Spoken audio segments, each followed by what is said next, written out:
नमस्ते दोस्तों, प्रणाम। एक हम लोग झूमर गीत सुनाने जा रहे हैं। अच्छा लगे तो लाइक सब्सक्राइब कीजिए, कमेंट बताइएगा गाना कैसा लगा। खिड़की से झाके ननदोइया की आज बला मुँह के आवैया हो। खिड़की से झाके ननदोइया की आज बला मुँह के आवैया हो। लौंग इलायची के बिरवा लगवनी, लौंग इलायची के बिरवा लगवनी। बिरवो नाचिभे ननदोइया की आज बला मुँह के आवैया हो।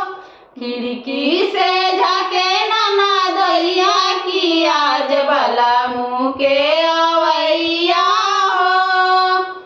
फूल हजारी के सेजिया लगवनी, फूल हजारी के सेजिया लगवनी। सेजियो ना सोए ननदोइया की आज बला मुँह के आवैया हो।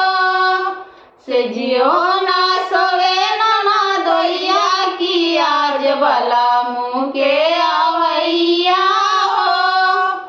सोने के थाली में जेवना परोसनी, सोने के थाली में जेवना परोसनी।